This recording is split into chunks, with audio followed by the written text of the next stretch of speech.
ರಾಜ್ಯದಲ್ಲಿ ಅಧಿಕಾರ ಹಸ್ತಾಂತರದ ಗೊಂದಲ ಮನೆ ಮಾಡಿರುವಂತಹ ಸಂದರ್ಭದಲ್ಲಿ ರಾಜಕೀಯ ವಿರೋಧಿಗಳ ಮೇಲೆ ಗುಪ್ತಚರ ಇಲಾಖೆ ಕಣ್ಣು ನೆಟ್ಟಿದೆ. ವಿರೋಧಿ ಪಾಳೆಯದ ಚಟುವಟಿಕೆಗಳ ಮೇಲೆ ನಿಗಾ ವಹಿಸಿದೆ. ಇದು ರಾಜಕೀಯ ವಿರೋಧಿಗಳ ಮೇಲೆ ಗುಪ್ತಚರ ಇಲಾಖೆ ತನ್ನ ಚಿತ್ತವನ್ನು ಹರಿಸಿದ್ದು ವಿರೋಧಿ ಪಾಳೆಯದ ಚಟುವಟಿಕೆಗಳ ಮೇಲೆ ನಿಗಾ ಇಟ್ಟಿದೆಯಂತೆ. ಸಿಎಂ ಸಿದ್ದರಾಮಯ್ಯ ಸೂಚನೆ ನೀಡಿದ್ದಾರೆಂದು ವದಂತಿ ಕೇಳಿಬರ್ತಾ ಇದೆ.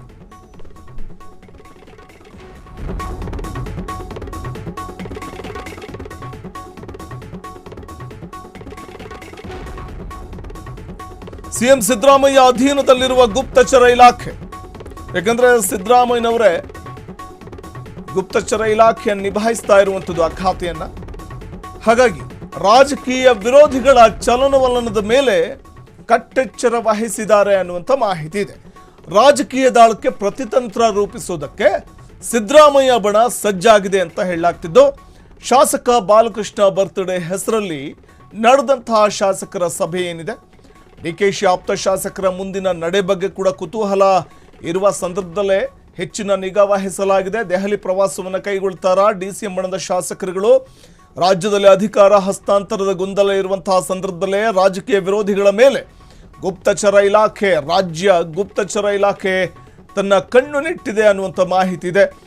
ವಿರೋಧಿ ಪಾಳೆಯದ ಚಟುವಟಿಕೆಗಳ ಮೇಲೆ ನಿಗಾ ವಹಿಸಿದೆಯಂತೆ. ಸಿಎಂ ಸಿದ್ದರಾಮಯ್ಯ ಅವರ ಸೂಚನೆಯ ಮೇರೆಗೆ, ಅಂದರೆ ಸೂಚನೆ ಅವರು ನೀಡಿದ್ದಾರೆ ಅನ್ನುವಂಥ ವದಂತಿ ಇದೆ.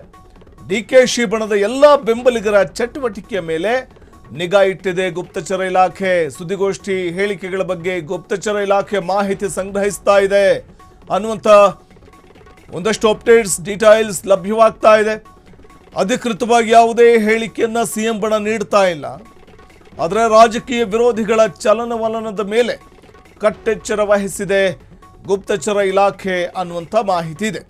ಕಾರಣ ರಾಜಕೀಯ ದಾಳಕ್ಕೆ ಪ್ರತಿತಂತ್ರ ರೂಪಿಸೋದಕ್ಕೆ ಈ ಮೂಲಕ ಸಿದ್ದರಾಮಯ್ಯ ಬಣ ಸಜ್ಜಾಗಿದೆ ಅನ್ನುವಂಥ ಒಂದಷ್ಟು ಅಪ್ಡೇಟ್ಸ್ ಮಾಹಿತಿ ಸಿಗ್ತಾ ಇರುವಂಥದ್ದು. ಮತ್ತೊಂದು ಕಡೆ ಮಾಗಡಿಯ ಶಾಸಕ ಬಾಲಕೃಷ್ಣ ಅವರ ಹುಟ್ಟುಹಬ್ಬದ ನೆಪದಲ್ಲಿ ಎಲ್ಲರೂ, ಅಂದರೆ ಡಿಕೆಶಿ ಬಣದ ಬೆಂಬಲಿಗರು ಒಂದೆಡೆ ಸೇರಿದ್ರು ಅನ್ನುವಂಥ ಒಂದು ವಿಚಾರಕ್ಕೆ ಸಂಬಂಧಪಟ್ಟಂತೆಯೂ ಕೂಡ ಒಂದಷ್ಟು ಮಾಹಿತಿಗಳನ್ನು ಕಲೆ ಹಾಕಿದೆಯಂತೆ ಗುಪ್ತಚರ ಇಲಾಖೆ ಅನ್ನುವಂಥ ಡೀಟೇಲ್ಸ್ಗಳು ಲಭ್ಯವಾಗ್ತಾ ಇದೆ.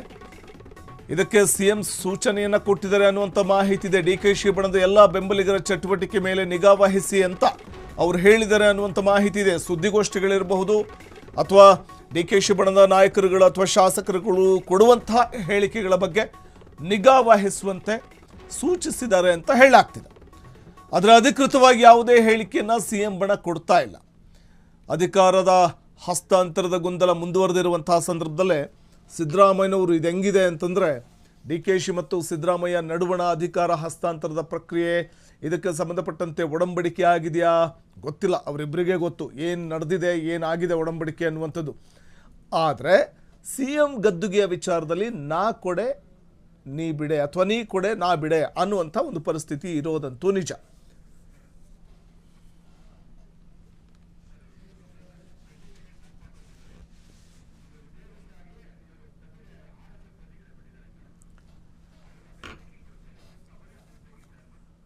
ಇದು ರಾಜಕೀಯ ದಾಳಕ್ಕೆ ಒಂದು ಕಡೆ ಡಿಕೆ ಶಿವಕುಮಾರ್ ಬಣದ ಶಾಸಕರುಗಳು ಸಿದ್ದರಾಮಯ್ಯನವರು ಸಿಎಂ ಆಗಿ ಇಷ್ಟು ದಿನ ಗದ್ದುಗೆಯನ್ನು ಹಿಡಿದಿದ್ದಾಯಿತು, ಇನ್ನು ಮುಂದೆ ಡಿಕೆ ಶಿವಕುಮಾರ್ ಕೂಡ ಮುಖ್ಯಮಂತ್ರಿ ಆಗಲಿ, ಈ ಬಗ್ಗೆ ಹೈಕಮಾಂಡ್ ಒಂದು ಸ್ಪಷ್ಟನೆ ಕೊಡಲಿ ಅಂತ ಹೇಳ್ತಾ ಇರುವಂತಹ ಸಂದರ್ಭದಲ್ಲೇ, ಗೊಂದಲ ಬಗೆಹರಿಸಲಿ ಅಂತ ಹೇಳ್ತಾ ಇರುವಂತಹ ಸಂದರ್ಭದಲ್ಲೇ ಮತ್ತೊಂದು ಕಡೆ ಆಡಳಿತಾರೂಢ ಸರ್ಕಾರದ ಸಿಎಂ ಗದ್ದುಗೆಯ ಗುದ್ದಾಟ ನಡೀತಾ ಇರುವಂತಹ ಸಂದರ್ಭದಲ್ಲೇ ವಿಪಕ್ಷ ನಾಯಕ ಆರ್ ಅಶೋಕ್ ಪ್ರತಿಕ್ರಿಯೆ ಕೊಟ್ಟಿದ್ದಾರೆ.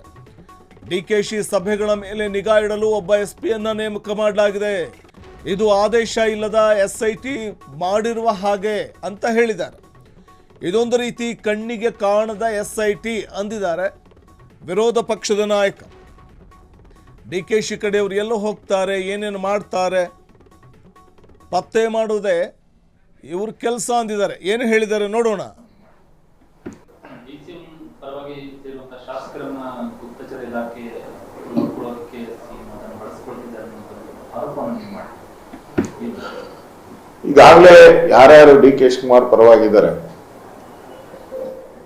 ಅವರ ಚಲನವಲಯಗಳನ್ನ ನೋಡುವಂಥದ್ದಕ್ಕೆ ಮುಖ್ಯಮಂತ್ರಿಗಳು ಒಬ್ಬ SP ನೇತೃತ್ವದ ಒಂದು ತಂಡವನ್ನೇ ಮಾಡಿದ್ದಾರೆ. ಈಗ ಕುಮಾರಸ್ವಾಮಿ ಬೇರೆ ಬೇರೆ ಅಪೋಸಿಷನ್ ಅವ್ರಿಗೆ ಹೆಂಗೆ SITಗಳನ್ನ ಮಾಡ್ತಾ ಇದ್ರು, ಇವ್ರಿಗೊಂದು SIT ಮಾಡಿದ್ದಾರೆ. ಕಾಣದ SIT, ಇವೆಲ್ಲ ಕಾಣುವ SIT, ಆದೇಶ ಮಾಡಿ SIT ಮಾಡಿದ್ದಾರೆ. ಇದು ಆದೇಶ ಇಲ್ಲದೆ ಮಾಡ್ತಾ ಇದ್ದಾರೆ. ಯಾರ್ಯಾರು ಹೋಗ್ತಾರೆ, ಎಲ್ಲೆಲ್ಲಿ ಸೇರ್ತಾರೆ, ಇವ್ರ ಫೋನ್ಗಳಲ್ಲಿ ಏನೇನು ಮಾತಾಡ್ತಾರೆ, ಫೋನ್ ಟ್ಯಾಪಿಂಗ್ ಅಂತಾನೆ ಹೇಳ್ಬೋದು, ಮಾಡ್ತಾ ಇದ್ದಾರೆ. ಮತ್ತೆ ಅವ್ರ ಕ್ಷೇತ್ರದ ಅನುದಾನಗಳನ್ನು ಕೂಡ ಕಡಿತ ಮಾಡುವಂತ ಒಂದು ಕೆಲಸವನ್ನ ಸಿದ್ದರಾಮಯ್ಯ ಮತ್ತು ಅವರ ತಂಡದವರು ಮಾಡ್ತಾ ಇದ್ದಾರೆ. ಈಗಾಗಲೇ ಪತ್ತೆ ಹಚ್ಚಕ್ಕೆ ಅವ್ರದೇ ಒಂದು ತಂಡ ಮಾಡ್ಕೊಂಡಿದ್ದಾರೆ. ಅದೊಂದು SIT, ಕಾಣದ SIT, ಕಣ್ಣಿಗೆ ಕಾಣದ SIT. ಡಿಸಿಎಂ ಪರವಾಗಿ ಇರುವಂತಹ ಶಾಸಕರನ್ನ ಗುಪ್ತಚರ ಇಲಾಖೆ ನೋಡ್ಕೊಳ್ಳೋದಕ್ಕೆ ಅದನ್ನು ಬಳಸ್ಕೊಳ್ತಿದ್ದಾರೆ ಅನ್ನೋ ಆರೋಪವನ್ನು ಮಾಡಿ ಈಗಾಗಲೇ ಯಾರ್ಯಾರು ಡಿ ಕೆ ಶಿವಕುಮಾರ್ ಪರವಾಗಿದ್ದಾರೆ. ಇದು ಆರ್ ಅಶೋಕ್ ಅವರು ಹೇಳಿದಂಥ ಮಾತು. ಇದು ಆದೇಶ ಇಲ್ಲದೆ SIT ಮಾಡಿದರೆ DKಶಿ ಬಣದವರು ಎಲ್ಲಿ ಹೋಗ್ತಾರೆ, ಏನು ಮಾಡ್ತಾರೆ, ಅವ್ರ ಮೀಟಿಂಗ್ ಇರಬಹುದು ಅಥವಾ ಅವರ ಹೇಳಿಕೆಗಳಿರಬಹುದು, ಇದೆಲ್ಲವನ್ನು ಕೂಡ ಗಮನಿಸುವುದಕ್ಕೆ, ನಿಗಾ ವಹಿಸುವುದಕ್ಕೆ ಅಂತಲೇ ಗುಪ್ತಚರ ಇಲಾಖೆಯ ರೀತಿ ನೇಮಕ ಮಾಡಿರುವುದುಂಟು. ಅಂದರೆ ಇದೊಂದು ರೀತಿ ಕಣ್ಣಿಗೆ ಕಾಣದ SITಯನ್ನು ನೇಮಕ ಮಾಡಿದಂತಿದೆ ಸಿದ್ದರಾಮಯ್ಯನವರು. DKಶಿ ಕಡೆಯವರು ಎಲ್ಲೋ ಹೋಗ್ತಾರೆ, ಏನೇನು ಮಾಡ್ತಾರೆ, ಪತ್ತೆ ಮಾಡದ ಈ ಕಣ್ಣಿಗೆ ಕಾಣದ SIT ಕೆಲಸ ಅಂತ ಈ ವೇಳೆ ವಿಪಕ್ಷ ನಾಯಕ ಆರ್ ಅಶೋಕ್ ಅವರು ಪ್ರತಿಕ್ರಿಯೆಯನ್ನು ಕೊಟ್ಟಿದ್ದಾರೆ. ಮತ್ತಷ್ಟು ಮಾಹಿತಿಯನ್ನು ಪಡೆಯೋಣ ನಮ್ಮ ಪ್ರತಿನಿಧಿ ಮಾರುತಿ ಅವರಿಂದ. ಮಾರುತಿ, ಒಂದು ಕಡೆ CM ಗದ್ದುಗೆಯ ಗುದ್ದಾಟದ ನಡುವೆ ವಿಪಕ್ಷ ನಾಯಕ ಆರ್ ಅಶೋಕ್ ಅವರು ಮಾಡ್ತಾ ಇರುವಂತಹ ಒಂದು ಗಂಭೀರ ಆರೋಪ ಇದು. ಅಂದರೆ ಸಿದ್ದರಾಮಯ್ಯನವರು ಒಂದು DKಶಿ ಸಭೆಗಳ ಅಥವಾ DKಶಿ ಬಣದ ಸಭೆಗಳ ಮೇಲೆ ನಿಗಾ ಇಟ್ಟಿದ್ದಾರಾ ಅಂತ.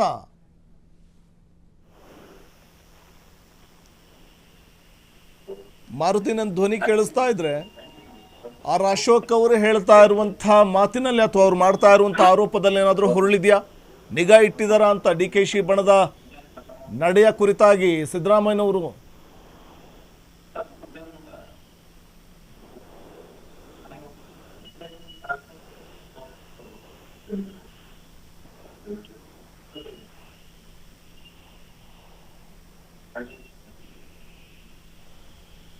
ಮಾರುತಿ, ನನ್ನ ಧ್ವನಿ ಕೇಳಿಸ್ತಾ ಕೇಳಿಸ್ತಿಲ್ಲ.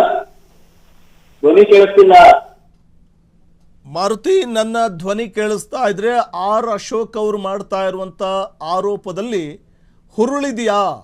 DKಶಿ ಬಣದ ಶಾಸಕರ ಮೇಲೆ ಗುಪ್ತಚರ ನಿಗಾ ಇಟ್ಟಿರುವಂತಹ ಒಂದು ವಿಚಾರ ಹೇಳ್ತಾ ಇದ್ದಾರೆ. ಇದು ಸತ್ಯಕ್ಕೆ ಎಷ್ಟು ಮಟ್ಟಿಗೆ ಹತ್ರ ಇರಬಹುದು ಅಂತ ಅನ್ಸುತ್ತೆ?